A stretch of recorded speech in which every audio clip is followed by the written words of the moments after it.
pouvoir faire ces conférences en live et vous donner le plaisir de rencontrer des visu Mathias Simbar, notre invité de ce soir qui ouvre notre nouvelle saison à Paris, en province et dans les différentes villes. Nous avons l'habitude d'apparaître. Malheureusement, le corona est encore parmi nous, peut-être pour peu de temps, en tout cas, je l'espère. Et nous avons décidé cette année, l'Organisation sioniste mondiale, de commencer d'abord avec Mathias, parce que c'est un ami avant tout, c'est un expert, c'est une personne qui est à l'écoute de la communauté et surtout qui arrive à transmettre, je crois, d'une façon exceptionnelle, la situation sécuritaire, la complexité de la situation sécuritaire en Israël, avec le nouveau gouvernement, tant le nouveau gouvernement, je vais dire, américain, qui se met en place, le gouvernement israélien, avec les changements stratégiques qui se profilent et qui, quelque part, risquent aussi d'attiser une partie des fronts auxquels nous sommes confrontés depuis déjà plusieurs décennies. Voilà, donc je voulais d'abord vous remercier à vous tous, amis fidèles, d'être là pour au moins la 3e saison par Zoom. Vous êtes des dizaines ce soir, bientôt une centaine à nous rejoindre déjà en live. Notre présentation sera aussi évidemment sur Facebook comme d'habitude. Vous pourrez questionner, interpeller, proposer vos remarques et je suis sûr qu'elles seront nombreuses parce que le sujet est très sensible, le sujet vous interpelle. Vous avez pour une partie d'entre vous de la famille en Israël, vous connaissez bien Israël. C'est une situation qui est très fragile, qui change, j'allais dire, régulièrement et on a du mal aujourd'hui à suivre les choses qui se passent. Et voilà, c'est pour ça que nous avons fait appel donc à notre expert sécuritaire, à notre expert de Tzahal et d'autres sujets encore sur Israël. Et je vous remercie d'accueillir avec moi Mathias Simbar, qui nous a fait le plaisir d'être avec nous ce soir. Toda Rabba, Mathias, et bonne soirée à nous tous.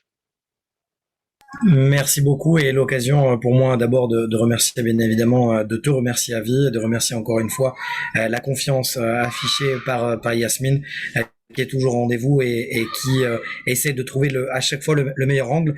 J'espère très bientôt d'ailleurs pouvoir quitter avec ce Zoom et être capable de vous rencontrer de visu, voilà, de personne à personne et on espère peut-être que l'avancée de la médecine et surtout peut-être un médecin made in Israël, un vaccin made in Israël, peut-être, pourquoi pas, pourrait nous permettre de nous rencontrer enfin comme on le faisait avant. Alors pourquoi on a décidé avec Yasmine de ce thème du nord au sud, le réveil du Hamas à toutes les frontières, parce que effectivement on a eu l'impression après l'opération Gardien du mur que la situation aurait pu se tasser avec une réussite vraiment opérationnelle de premier plan de l'armée israélienne et on a tous été témoins de ces frappes, de ces destructions des dizaines de kilomètres de tunnels. On en a parlé très longuement d'ailleurs avec vous autour d'une conférence de l'OSM. Sauf que, eh bien, la complexité du Proche-Orient a ses secrets que peut-être aucune région n'a. L'opération Gardien du Mur n'est pas terminée, elle est très loin d'être terminée, et je dirais même qu'elle n'a pas encore commencé. Alors vous allez me dire, il est fou. Tout ça pour rien, c'est-à-dire toutes ces opérations, tous ces raids, toutes ces conférences de presse, toutes ces annonces concernant la destruction d'une partie du tunnel ou de la construction du métro dans la bande de Gaza pour rien. Mais visiblement, oui, tout simplement parce que le Hamas avait une stratégie bien au-delà de ce que l'on aurait pu penser. Au départ, on pensait que Yahya Sinwar, le numéro 1 du Hamas dans la bande de Gaza, avait pour intention tout simplement de mêler le côté religieux, c'est-à-dire de Jérusalem, ce dont il se prête à dire Al-Quds, c'est-à-dire mêler Jérusalem au problème du Proche-Orient et de la région. Sauf que eh bien, cela allait bien au-delà. Pourquoi ? Parce qu'il faut remonter juste avant.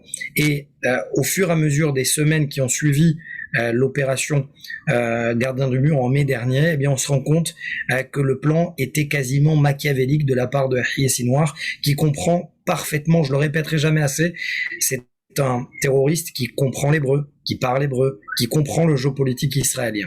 Et à partir du moment où il a compris que à la frontière nord d'Israël, il y a un Liban complètement embourbé dans la crise, que le Hezbollah n'est pas finalement 6 mètres de son avenir que cela, parce que il y a la crise politique à l'intérieur du pays, parce qu'il y a de moins en moins de mannes financières qui arrivent de par l'Iran, eh bien, le Hamas a senti, et surtout Yahya Sinwar, une manière de s'engouffrer. Et en mai, il y a cette opération. Juste après, il y a la formation quelques jours plus tard de nouveaux cabinets, et ce dont parlait Avi à l'instant de Naftali Bennett. Et Yahya Sinwar le sait. Lorsqu'il décode et il lit l'hébreu, il comprend l'hébreu, je le répète, que de ce côté-là, eh bien, Naftali Bennett a les mains et les pieds liés de par sa coalition, de par la nature de la coalition, parce qu'il est avec le centre, la gauche, il est avec la gauche radicale, il est avec le parti islamiste, et donc Naftali Bennett, qui se disait d'ailleurs indisposé à pouvoir mener des négociations en plein cœur d'une opération militaire, finalement, eh bien, signe cette coalition. Mais il ne peut pas aller de l'avant forcément parce que il y a toujours ce spectre en cas d'opération dans la bande de Gaza, en cas de guerre, eh bien, les partis arabes pourraient éventuellement s'en aller de la coalition. Et donc, Yahya Sinwar continue. Pourquoi il continue? Parce qu'il sait que de l'autre côté, il est en guerre et il y a plusieurs facteurs. Et j'aimerais véritablement, dès le départ, vous annoncer les facteurs. Il y a aujourd'hui 4 facteurs très importants qu'il faut comprendre dans la région, dans une si petite région. Il y a le facteur bande de Gaza, Israël. Il y a le facteur Hamas-Fatah, une guerre larvée, ça on le sait. Il y a un facteur à l'intérieur de la bande de Gaza, Hamas contre le djihad islamique. Il y a un 4e facteur des opposants au groupe du Fatah qui essayent absolument, notamment Mohamed Dakhlan, de pouvoir gagner du terrain et d'essayer d'avoir le soutien de la communauté internationale. Je rajouterai un 5e facteur, c'est que il y a cette relation avec l'Iran et le Hezbollah. Une fois qu'on a présenté cela, on peut mieux comprendre pourquoi il y a un réveil, pourquoi il y a une continuité de la volonté presque suicidaire de la part du Hamas de continuer à faire peser toujours la même menace, c'est-à-dire un conflit dans le sud, relance de ballons piégés et ballons incendiaires, tir de roquettes, implication du Hezbollah depuis la frontière nord. En quelque sorte, le Hamas l'a bien compris, face à un Hezbollah qui est embourbé, la seule manière de se démarquer d'une autorité palestinienne qui n'arrive pas à gagner la reconnaissance qu'elle voudrait avoir, face à cette lutte interne Fatah-Hamas, face au fait que pour l'instant, eh bien, la coalition ne veut pas entendre parler de Mahmoud Abbas, il y a qui? Il y a seul le Hamas qui est capable de mener le conflit. Et donc c'est la raison pour laquelle, il y a quelques semaines de cela, on s'est réveillé en Israël avec un Hezbollah qui déclenche une vingtaine de roquettes à la demande de qui? Non pas de l'Iran, vous allez être surpris, mais du Hamas. C'est le Hamas qui demande au Hezbollah de tirer pour essayer de créer plusieurs fronts. Le Hezbollah, finalement, répond positivement à la demande du Hamas, et donc là, on a un réveil de tous les fronts. On a un réveil du front sud, on a un réveil du front nord, les deux sont liés. Et vous allez me dire, l'objet de la conférence, c'est aussi les territoires. Et là, je vais un petit peu compliquer les choses. Parce que lorsque je disais qu'Yahya Sinwar comprend parfaitement le jeu politique israélien, il y en a un en revanche qui ne veut pas entendre parler de politique et qui ne comprend que la force. Comment est-ce possible que les territoires se soient réveillés? Comment est-ce possible qu'à un moment donné, il y a une recrudescence des violences depuis les territoires? Vous allez me dire, l'ordre a été donné depuis la bande de Gaza. La réponse est non. La réponse doit être donnée du côté de la Turquie. C'est là-bas que se trouve un certain Salah al-Harouri. C'est numéro 2 aujourd'hui du Hamas. Il vit dans un pont doré en Turquie. Il a 55 ans face aux 58 ans de Yahya Sinwar. Si Yahya Sinwar est le chef du Hamas dans la bande de Gaza, lui veut être le prochain chef du Hamas global, mondial. Et donc, lorsque Salah al-Harouri Souvenez-vous, c'est un nom qui a été cité à plusieurs reprises en 2014. Souvenez-vous, il avait ordonné, planifié et exigé le kidnapping des 3 jeunes adolescents. Malheureusement, on connaît la suite, leur assassinat immédiatement après, à cause de prisonniers qui avaient été libérés dans l'accord Shalit en 2011. Salah al-Harouri savait parfaitement son plan à l'époque, en 2014, savait qu'il allait y avoir une guerre. Et là, eh bien, jaloux de voir qu'Yahya Sinwar prend du galon au sein du Hamas, qu'il arrive à eh bien, tout simplement faire pivoter de son petit doigt le Hezbollah, Israël, le Fatah, Salah al-Harouri passe à l'action. Et c'est qui Salah al-Harouri? C'est le chef de ce que l'on appelle le département des territoires au sein du Hamas. Il a grandi et il est né à Hébron, il connaît parfaitement la région, il sait qu'il y a une interaction entre les violences dans les territoires et une influence dans la bande de Gaza. La preuve, il ne suffit pas d'être un expert, il suffit tout simplement de lire les faits. En 2014, lorsqu'il kidnappe les jeunes soldats, il y a immédiatement une vaste opération dans les territoires, le Hamas promet vengeance, et donc il y a des tirs de roquettes. Comme par hasard, c'est cyclique. Vous savez, les violences dans la région sont parfaitement cycliques. Lorsque l'un, Yahya Sinwar, prend du galon, Salah al-Harouri le contourne par la droite, décide d'envenimer la situation dans les territoires. Et donc, on se retrouve avec la volonté absolument de réveiller des cellules dormantes, notamment les dernières opérations des Douvdevan, c'est-à-dire les soldats d'élite infiltrés de l'armée israélienne, de la police, de l'unité du Yamam, l'antiterrorisme, c'est-à-dire l'équivalent de la DRI ou du RAID en France, mais également des Yamas, c'est-à-dire les Mistahavim, les policiers des gardes frontières infiltrés. Cette opération, elle a été immédiate.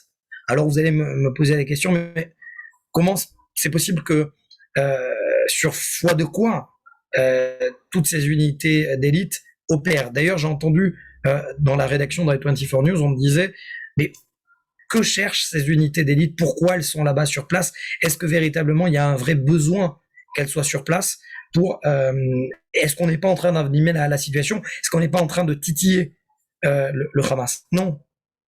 Parce qu'à partir du moment où le Shabak comprend, c'est-à-dire les renseignements intérieurs israéliens, comprend qu'il a une volonté claire de Salah al-Harouri d'envenimer la situation et d'influer la situation depuis les territoires jusqu'à la bande de Gaza, eh bien, il fallait agir tout de suite. Pourquoi? Parce qu'il y avait des attentats en préparation, des attentats complexes, de grande envergure, qui étaient quasiment sur le point d'être perpétrés, principalement à Jérusalem. Et là, on revient encore une fois à ce que je disais. La volonté toujours et affichée du Hamas de mêler un symbole religieux, Al-Quds, avec la lutte armée.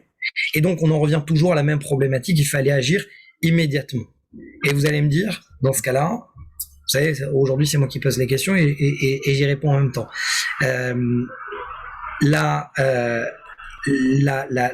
L'évasion des sites terroristes. Pour l'instant, c'est un domaine, c'est une problématique qui n'a pas de réponse au niveau des renseignements intérieurs israéliens. Comment cette évasion des sites terroristes peut être connectée à la bande de Gaza d'un côté ou au territoire de l'autre? La réponse est ni. L'évasion des sites terroristes de l'une des prisons les plus censées être sécurisées, eh bien, a été fait à la va-vite, mais elle n'était pas en connexion, et heureusement d'ailleurs, ni avec la bande de Gaza, ni avec les territoires. Parce que lorsqu'ils sont entrés, je ne sais pas si vous avez suivi l'actualité, ce plan a été pensé il y a 6 mois de cela, en décembre dernier. Aujourd'hui, il y a eu un acte d'inculpation d'ailleurs contre les 6 terroristes. Sauf que ce plan a été accéléré parce que de peur d'être détecté par l'institut pénitentiaire. Et donc, une fois que ces terroristes étaient dehors, ils n'ont pas compris pourquoi il n'y avait personne qui était venu les chercher. C'est la preuve donc que ce plan a été fait à la va-vite. mais j'arrive à la conclusion. Comment les deux terroristes qui étaient à Jenin ont pu être attrapés très rapidement, quasiment au millimètre près? C'est grâce à l'intervention et à la coopération de ce qu'on appelle les renseignements intérieurs, c'est-à-dire la mukhabarat, les renseignements intérieurs palestiniens. Et c'est intéressant. Et on revient toujours au thème du départ de la conférence, c'est-à-dire le réveil du Hamas, que ce soit dans le sud, dans les territoires et dans le nord, face à une situation où l'autorité palestinienne n'a aucun intérêt. Ce n'est pas que Ramallah est devenu sioniste, c'est que Ramallah n'a aucun intérêt à ce qu'il y ait un embrasement des territoires, parce que ça pourrait engendrer d'autant plus le chaos qui existe déjà dans les rues. Et donc, face à cela, eh bien, on a un renseignement intérieur palestinien qui, quasiment contre l'avis de Mahmoud Abbas, qui refuse d'entendre parler de coopération avec Israël, eh bien, aide le Shabak et parvient, grâce à son intervention, à donner un endroit précis au renseignement intérieur israélien qui vont ensuite, alors là, c'est un petit peu technique, mais géolocaliser ou plutôt trianguler la position localisée des terroristes et ensuite, eh bien, les policiers d'élite vont les attraper. Pourquoi c'est intéressant? Parce qu'on se rend compte que dans une région où il y a un nouveau gouvernement qui tâtonne, on a la guerre fratricide entre le Hamas et le Fatah, on a un Hezbollah qui est embourbé dans la crise, mais qui n'hésite pas d'ailleurs à répondre positivement à l'appel du Hamas, eh bien, il n'y en a qu'un qui sort du lot, c'est le Hamas. D'une organisation terroriste paramilitaire, on se rend compte que le Hamas a réussi à décoder les codes géostratégiques de la région. Il n'y a plus Donald Trump pour mettre la pression sur les Iraniens. Il n'y a plus Benjamin Netanyahou de l'autre. Il y a un nouveau président américain. Il y a un nouveau premier ministre israélien. Il y a un Liban qui n'est plus long que de lui-même. Et donc, on se retrouve avec qui? Avec le Hamas. Et là, il va falloir très rapidement, du côté des stratèges israéliens, décider si le Hamas est désormais une menace existentielle pour Israël, ou alors reste une organisation paramilitaire qu'on peut contrôler. De temps en temps, il y a des conflits, mais qui reste accessible à l'armée israélienne. Non pas comme le Hezbollah ou la menace iranienne peut éventuellement faire peser. Parce qu'on le répétera jamais assez, il y a plus de entre 100 et 150 000 roquettes du côté du Hezbollah, que même si le mouvement chiite reste embourbé dans une crise, le mouvement chiite reste l'une des menaces les plus sévères, les plus sérieuses qui pèsent contre Israël, tant au Liban qu'en Syrie.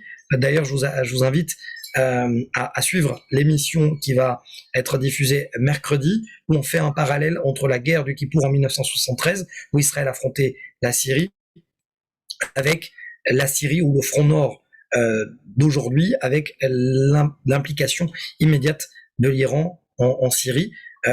C'est une émission donc à ne pas suivre sur Défense. Tout cela pour dire que finalement, la question, c'est laquelle? Est-ce qu'aujourd'hui, on est face à plusieurs entités au sein du Hamas?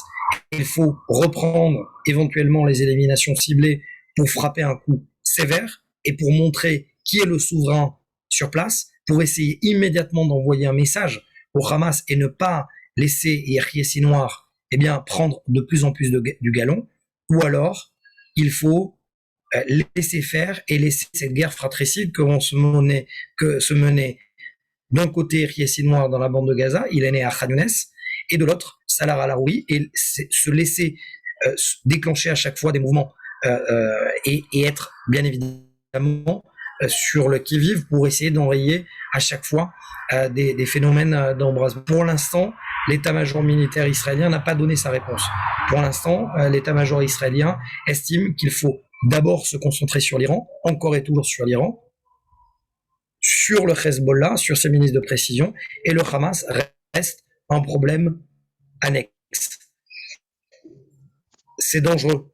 C'est dangereux parce que cela veut dire que on laisse de côté à chaque fois le Hamas dicter l'actualité géopolitique de la région.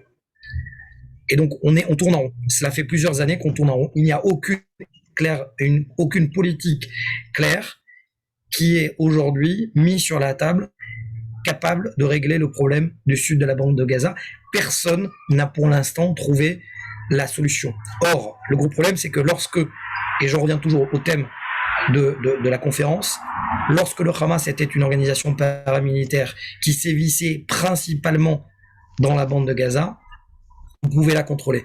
Mais à partir du moment où le Hamas est capable aussi de réveiller des cellules dormantes dans les territoires, de créer ou de perpétrer des attentats presque de grande envergure dans les grandes villes, et qu'il est capable surtout d'influencer le Hezbollah au nord, on est face à une organisation terroriste qui prend de plus en plus de galons.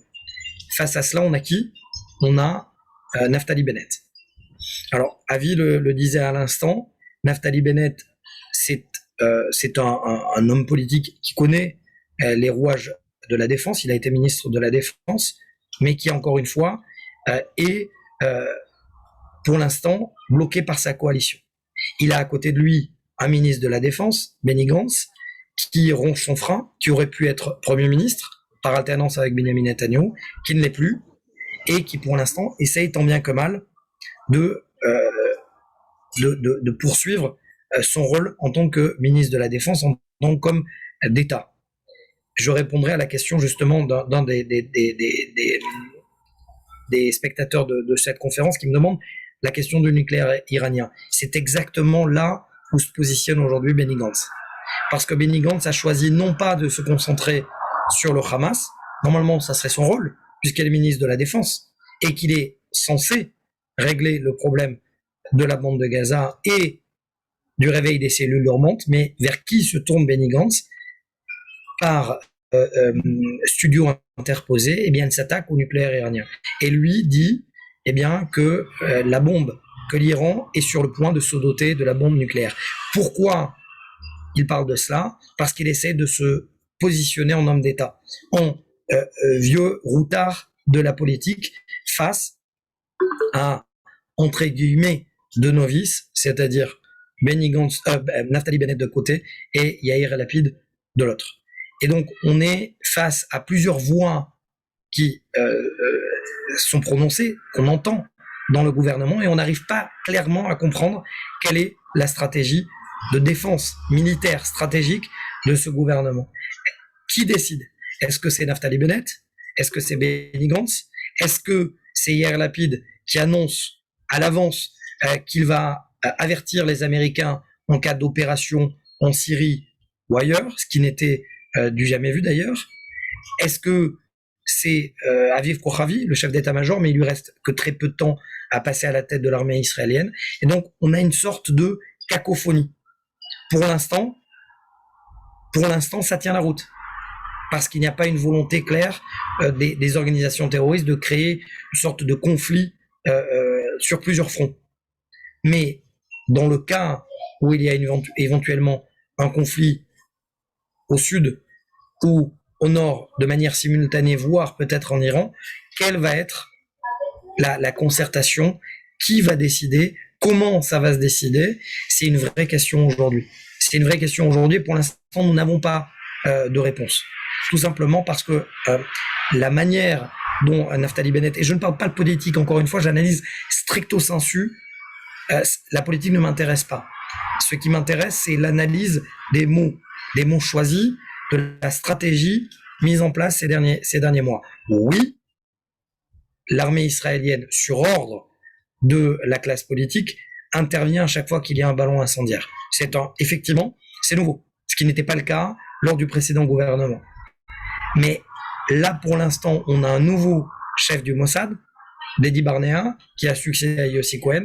On a Nadav Argaman, le chef du Shabak, qui va prendre ses congés. On a un nouveau chef du Shabak. Face à cela, il y a beaucoup de quand même, je dirais même trop de solutions à plusieurs inconnus. D'équations à plusieurs inconnus, plus exactement. Parce qu'on a beaucoup trop de nouveaux acteurs, beaucoup trop d'hommes politiques dont on a parfois l'impression qu'ils sont revenus presque 15 à 20 ans en arrière. Je m'explique. Lorsque Naftali Bennett parle à Joe Biden à la Maison-Blanche et qu'il lui présente son plan de paix économique, c'est-à-dire il peut y avoir éventuellement une paix ou un calme avec l'autorité palestinienne, mais uniquement sur la question économique. Ça vous rappelle pas quelqu'un quand même dans les années 95, 96, 97, 98 et ainsi de suite. L'élève a bien écouté le maître. En l'occurrence, à l'époque, Naftali Bennett était directeur de cabinet dans certains Benjamin Netanyahu. C'était le credo de Benjamin Netanyahu, la paix économique. Mais que lui répond Joe Biden? Eh bien, le chef de la Maison-Blanche lui dit « Trouvez-moi une solution un petit peu plus réaliste. » La question est de savoir, est-ce que véritablement, aujourd'hui, le gouvernement a cette capacité, le gouvernement israélien, de trouver une solution réaliste. Lorsque Benny Gantz profite de la faiblesse politique de Naftali Bennett pour aller se rendre à Ramallah, qu'il promet, par exemple, que l'argent du Qatar passera par des fameuses cartes bleues, qu'il va y avoir la réouverture des points de passage. On n'est pas certain que Naftali Bennett est pour. Lorsque Naftali Bennett se trouve à la tribune des Nations Unies, qu'il ne prononce pas une seule fois le mot d'État palestinien, on se retrouve avec qui? Nitzan Horowitz, ministre de la Santé Meretz, qui se rend donc le soir même, aujourd'hui, à Ramallah. Qui parle? Qui décide? Est-ce qu'il y a une ligne directrice? Face à cela, et je terminerai les 30 minutes qui m'ont été demandées, puisqu'ensuite il y a des questions, eh bien, face à cela, on a encore une fois, et je reviens à la genèse de cette conférence, face à un vide, et le terrorisme n'aime pas le vide. À chaque fois qu'il y a un vide, eh bien, c'est le terrorisme qui le remplit. Et dans cette région où il n'y a pas de ligne directrice claire, à partir du moment où on a un Joe Biden qui a plus ou moins raté sa sortie d'Afghanistan et qui montre des signes de faiblesse, face à une nouvelle coalition israélienne, face à un Hezbollah qui est embourbé, le Hamas s'engouffre.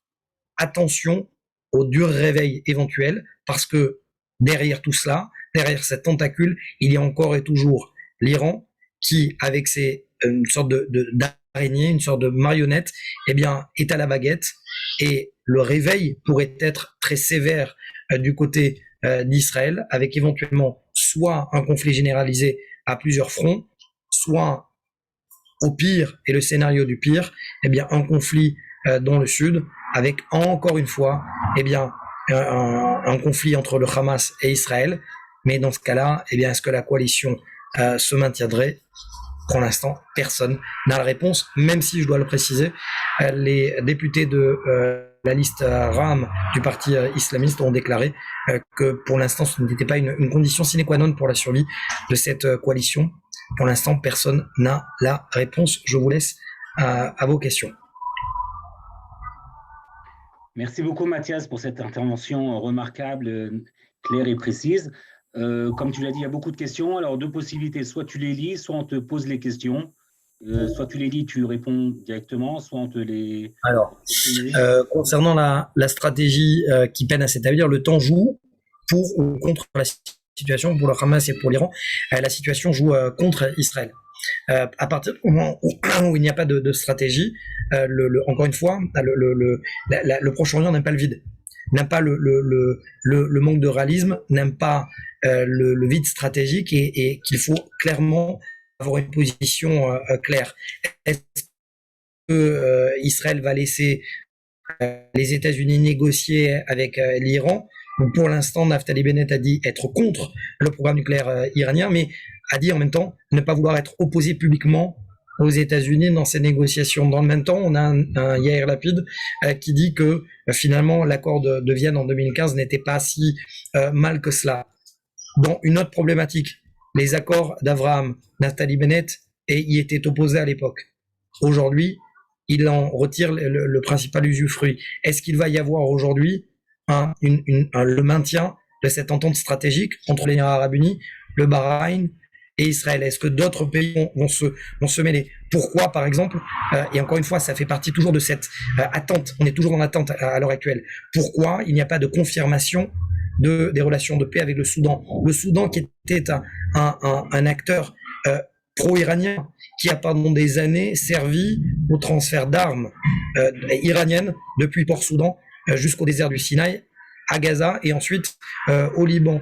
Pourquoi il n'y a pas de confirmation claire, nette et affichée de la part d'Israël de vouloir absolument entériner cet accord avec le Soudan de telle manière à enrayer, annihiler, effacer de l'histoire le rapport entre le Soudan et l'Iran? Toutes ces questions-là ont besoin d'être répondues, et pour l'instant, tant qu'elles ne sont pas, ça ne joue pas en faveur pour l'instant d'Israël. Vous ne parlez pas des Arabes israéliens qui se disent palestiniens. Ça serait une conférence dont on pourrait parler éventuellement pendant des heures, et là on en subit d'ailleurs les conséquences du côté israélien avec ces scènes terribles, choquantes, abjectes de vigiles de protection rapprochés de l'État du mouvement islamique à Kfar Qassem hier, où il n'y a plus d'état de droit clairement, où il y a une intervention de la police et ce policier qui se fait matraquer de coups de poing par ce vigile. D'ailleurs, et je l'ai dit ce matin lorsque je ne sais pas si vous m'avez suivi ce matin à la présentation, mais moi, ce qui me choque et qui m'a principalement embêté dans cette histoire, c'est que la plupart des réactions des politiques ont été, en faveur de mesures très sévères, punitives, à l'égard des contrevenants, ceux qui ont violenté les policiers, mais aucun n'a parlé de démanteler ces vigiles du mouvement islamique. Et on est en 2021.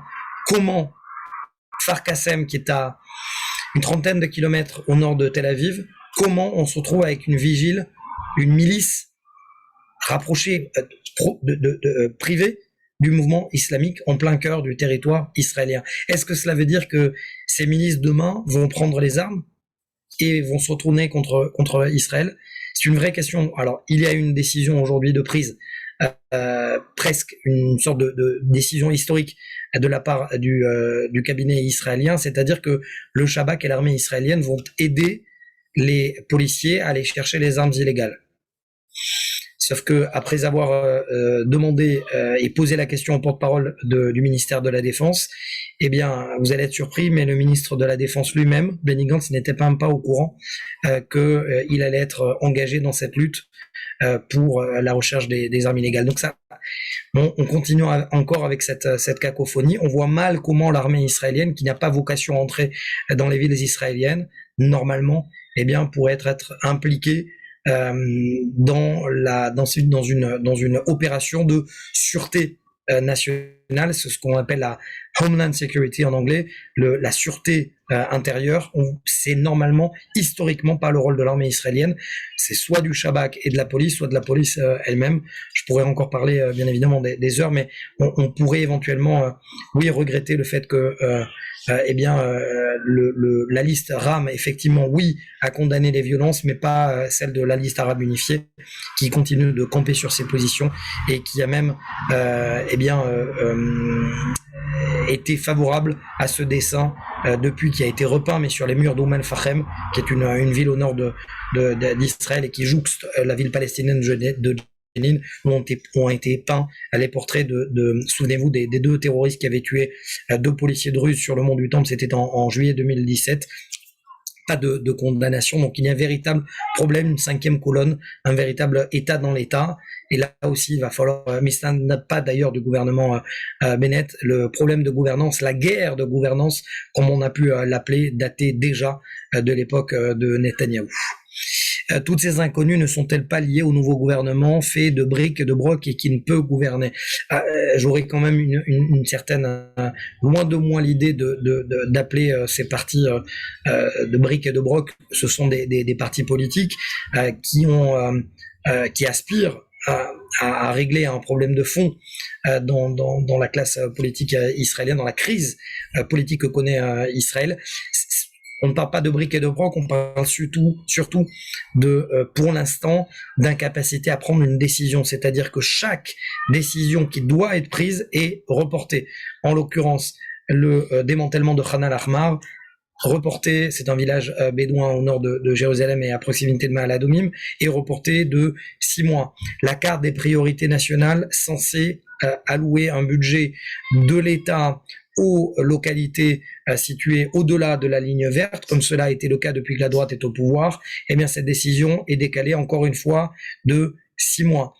Plusieurs décisions stratégiques en ce qui concerne le domaine sécuritaire, sont quasiment la plupart de ces décisions sont repoussées de 6 mois. Pourquoi? Parce qu'on essaye du côté de la coalition de faire voter le budget et ensuite on verra. Vous allez me dire, la stratégie n'attend pas, la défense, les militaires n'attendent pas. Oui, pour l'instant, effectivement, ces inconnus sont liés à, je dirais pas de briques et de broc, mais l'incapacité actuelle technique, parce qu'il y a trop de composants dans le gouvernement, à prendre une décision et surtout une décision collégiale sur cette question. Et on a l'impression quand même parfois qu'il y a des décisions plus politiques que sécuritaires. En l'occurrence, aujourd'hui, le ministre de la Justice, Guy Dunsart, a donné son feu vert à une enquête préliminaire sur l'achat des sous-marins. Encore une fois, on vise du côté de cette coalition un seul homme. En l'occurrence, vous l'avez bien compris de qui parle, l'ancien Premier ministre, même s'il a été pour l'instant écarté de tout soupçon au niveau de la politique et de la première décision de justice du conseiller juridique. Du coup, que se passe-t-il si la coalition est rompue? Écoutez, si je le savais, je jouerais au loto immédiatement, c'est-à-dire que effectivement, Benjamin Netanyahou reste en pole position pour essayer de former une coalition, mais pour l'instant, la plupart des sondages le donnent perdant. C'est-à-dire qu'à l'heure actuelle, si jamais Benjamin Netanyahou devait former une coalition, eh bien, il resterait toujours cantonné à 53 à 56 sièges. Donc, il n'y a pas, sans le ralliement éventuel d'un Benny Gantz ou d'un autre parti, eh bien, Benjamin Netanyahou ne peut gouverner. Est-ce que cela veut dire qu'il faut absolument que l'ancien Premier ministre se retire de la vie politique pour laisser un autre baron du Likoud de la droite à prendre les rênes du Likoud? On pense notamment à Gilad Erdan, l'ambassadeur actuel des États-Unis et des Nations Unies. On parle éventuellement de Israël Katz, on parle peut-être de Yossi Cohen, mais ça, il faudrait que les élections aient lieu un tout petit peu plus tard pour le permettre de rentrer dans la vie politique. Toutes ces hypothèses ont été plus ou moins démontées par l'analyste politique qui est Segal, qui a démontré que si Benjamin Netanyahou se lance dans l'écriture d'un livre, c'est qu'il a besoin de se refaire une santé financière et donc toujours de rester et d'attendre l'occasion de pouvoir reprendre les rênes du pouvoir. Donc pour l'instant, on est encore loin d'un retour de Benjamin Netanyahou en tout état de cause. Ne serait-il pas temps pensez-vous qu'il puisse y avoir un conflit frontalier entre l'Iran et l'Azerbaïdjan? Pour l'instant, c'est une des inconnues, effectivement. L'Iran a déployé des colonnes de blindés, tout le monde a vu ces images. L'Azerbaïdjan est un allié clair d'Israël, est un allié clair de la Russie. Est-ce que l'Iran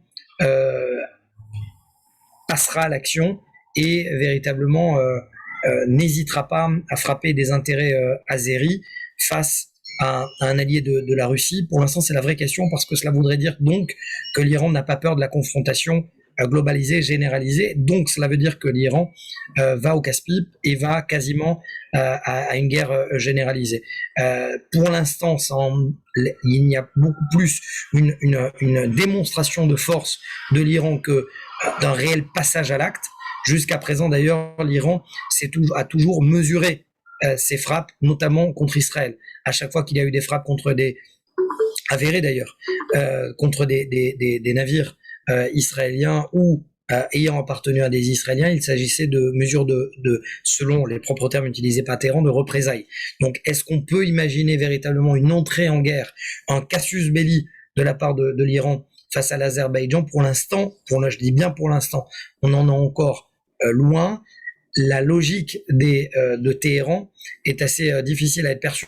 Pourquoi? Parce qu'il y a là aussi un nouveau président, le boucher de Téhéran, Ebrahim Raisi, qui fait partie de l'aile dure des ayatollahs ayatollahs, qui veut absolument avoir si vous voulez, le blanc-seing des ayatollahs et de Khamenei, et donc, pour l'instant, suit ce que son chef spirituel lui dit de faire. Il est hors de question pour l'instant de négocier avec les États-Unis, il est hors de question de montrer des signes de faiblesse, et donc on passe à l'action, on accélère les centrifugeuses et on impose de facto une démonstration de force face à l'Azerbaïdjan. C'est un message envoyé aussi à la Russie, mais également, et je repars aussi et je reprends ce que je disais tout à l'heure, un message envoyé aux États-Unis. Je le répète encore une fois, à l'instar de la manière dont le retrait israélien s'est déroulé du Sud-Liban en 2001, on connaît la suite 2006, il a eu la guerre du Liban, je ne dis pas que le retrait est une erreur stratégique, je dis bien la manière dont le retrait s'est déroulé était une erreur stratégique de manière unilatérale et très rapide.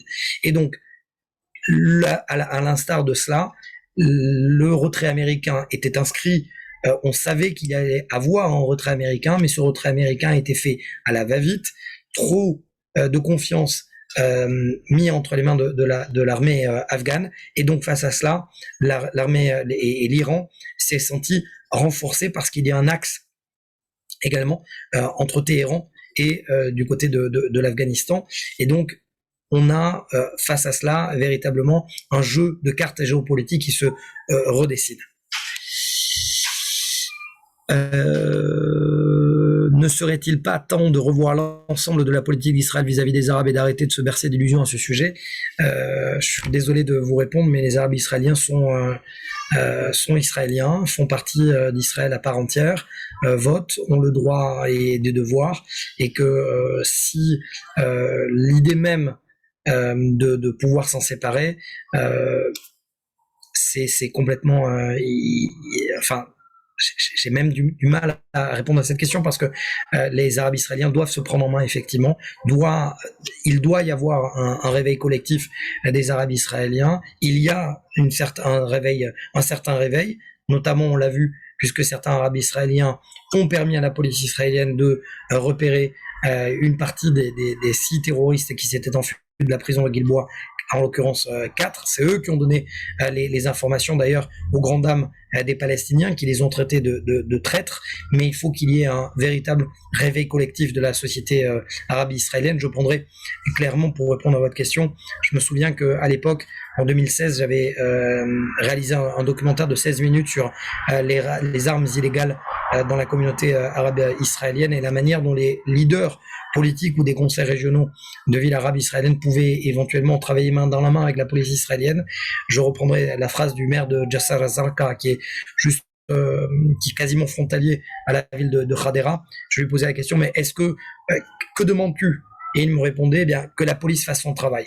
Mais et donc je lui pose la question, est-ce que tu acceptes donc de coopérer avec la police? La réponse est non, on ne peut pas, parce qu'on va être considérés comme des traîtres. Donc d'un côté, il y a une vraie ambivalence, la volonté de permettre de demander à la police israélienne de rentrer dans ces villes et de mettre fin à ces violences, 100 Arabes israéliens qui ont été tués, et d'un autre côté, on ne veut pas. Et je répète encore une fois, il est très dangereux de se voiler la face. Ces armes qui sont utilisées au sein même de la communauté arabe israélienne peuvent demain très bien se retourner contre la communauté juive, contre les juifs israéliens. En l'occurrence, on se souvient de Nachat Melchem, fils de policier arabe israélien, qui prend l'arme de service de son père et qui tire parce qu'il a été embrigadé contre des juifs israéliens. Donc, on n'est pas à l'abri, on est très très loin d'être à l'abri d'une situation à l'inverse, alors que les armes qui sont entre Arabes israéliens, bien sûr, retournent demain contre les Israéliens, les Juifs israéliens. J'ai trop parlé, du coup, j'ai pas vu les questions. Question Facebook, le front intérieur est-il assez préparé pour faire face à une guerre sur plusieurs fronts? Malheureusement, je sais que vous avez, pour la plupart d'entre vous, de la famille en Israël, non. La réponse est non. Aujourd'hui, il reste encore énormément de zones d'ombre concernant certaines zones où il n'y a pas assez de chambres renforcées, ce que l'on appelle en hébreu des miklat, face à la capacité de perforation du ciel israélien, du Hezbollah, entre 100 et 150 000 missiles, dont plusieurs centaines de missiles de précision.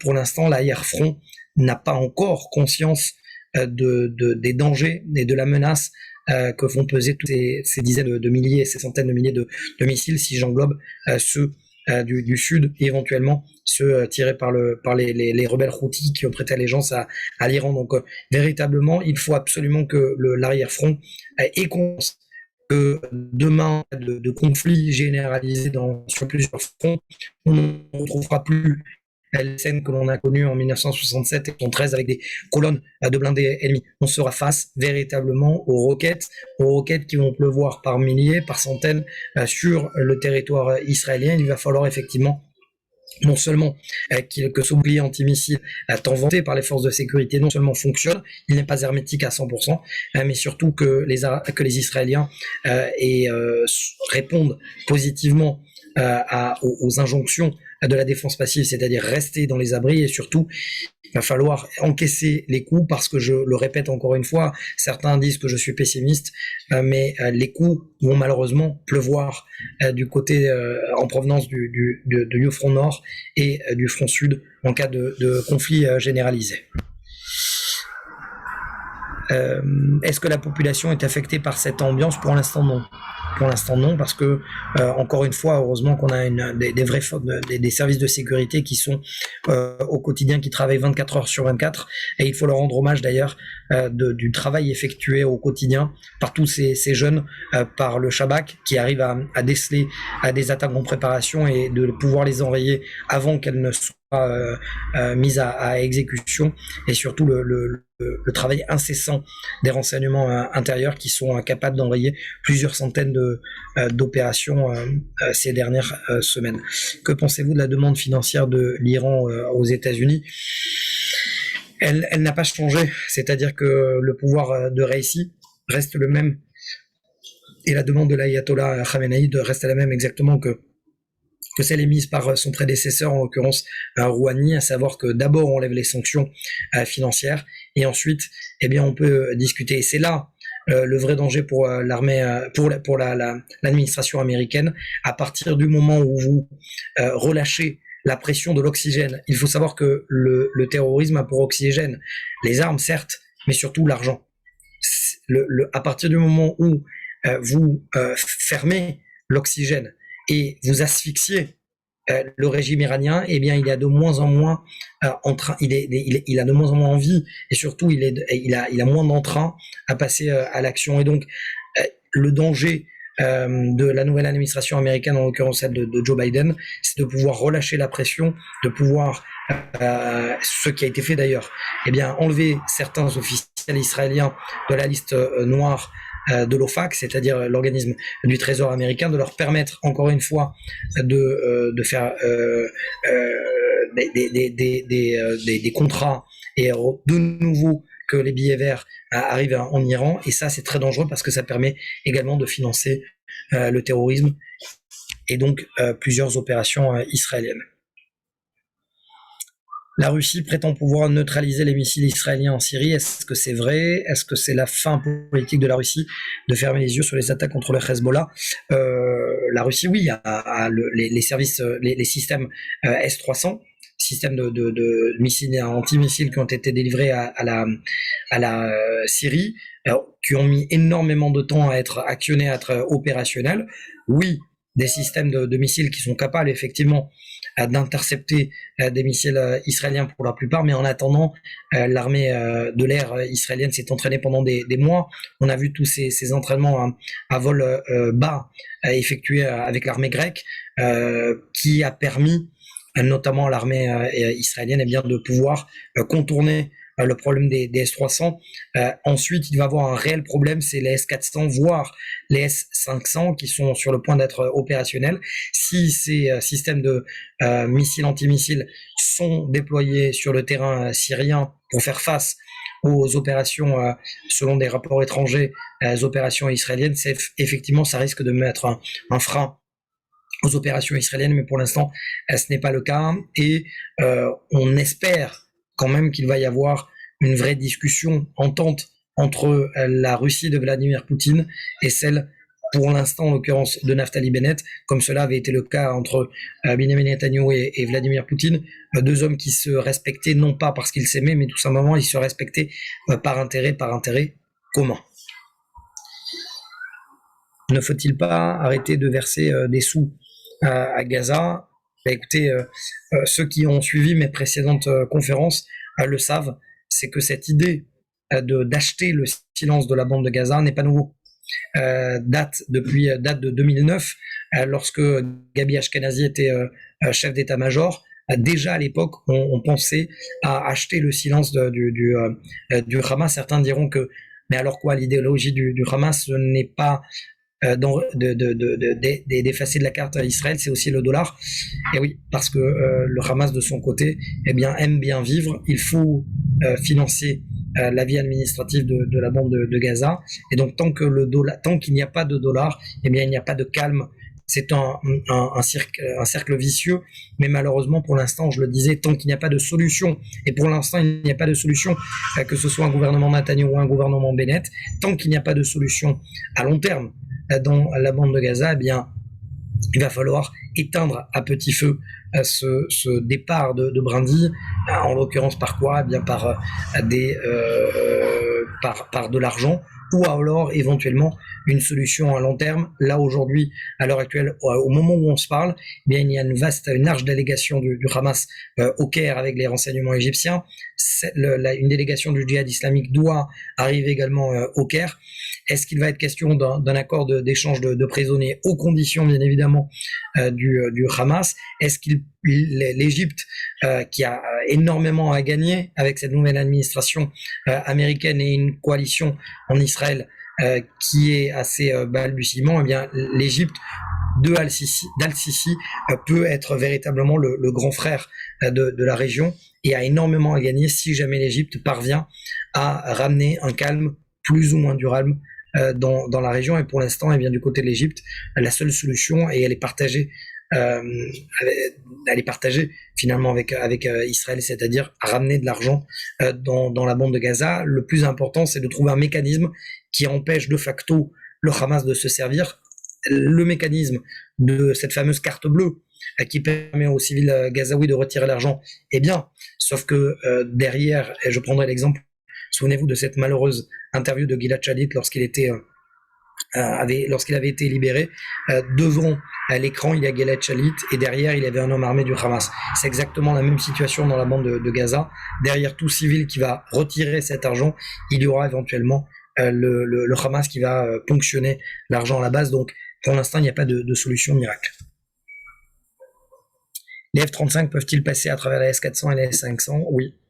Oui, ce sont des avions furtifs qui sont capables de faire face aux systèmes antimissiles les plus perfectionnés. Ce sont des avions furtifs, donc qui sont capables d'être non seulement des banques de collecte de renseignements, mais également de pouvoir mener des opérations sans être vus à certaines conditions. C'est-à-dire pas tout le temps et pas dans toutes les situations. Ils peuvent être éventuellement détectés par les S-500, les S-400. Moins les S-500 qui ne sont pas encore opérationnels pourront éventuellement détecter les F-35, mais en attendant qu'ils soient opérationnels, c'est S-500, mais les F-35 auront, j'ose à croire, et c'est exactement ce que les renseignements militaires israéliens me disent, c'est qu'il y a éventuellement une recherche, une volonté d'avoir un coup d'avance sur les technologies aux frontières israéliennes. Est-ce qu'il y a d'autres questions éventuellement? Parce que là, j'ai répondu, je pense, à toutes les questions. On arrive à la fin de notre conférence. Et je crois que tu as omis l'avant-dernière question de Gérard. Si vous deviez classer les risques qui pèsent sur Israël par ordre d'importance des dangers et par probabilité de se réaliser dans le temps, quels seraient vos deux classements?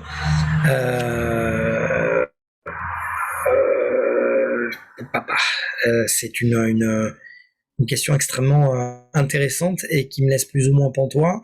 Je dirais que le nucléaire iranien reste la principale menace dans la région, parce qu'à partir du moment où l'Iran se dotera de la capacité atomique et de pouvoir remplacer un missile à ogive traditionnelle par une ogive nucléaire, l'Iran pourra faire tout ce qu'elle veut, où elle le veut et de la manière qu'elle veut dans cette région. Donc ça, le nucléaire iranien reste la première menace. La deuxième menace, c'est cette capacité du Hezbollah à se doter de missiles de précision. Si jamais l'Iran parvient à transmettre les capacités techniques et technologiques au Hezbollah à la production de masse de missiles de précision, c'est l'intégralité du territoire israélien qui est à portée de tir de missiles de précision, à une portée entre 200 et 500 km, et n'importe quelle cible dans le territoire israélien est capable d'être atteint par ces missiles. Voilà pourquoi c'est une des menaces les plus existentielles, les plus importantes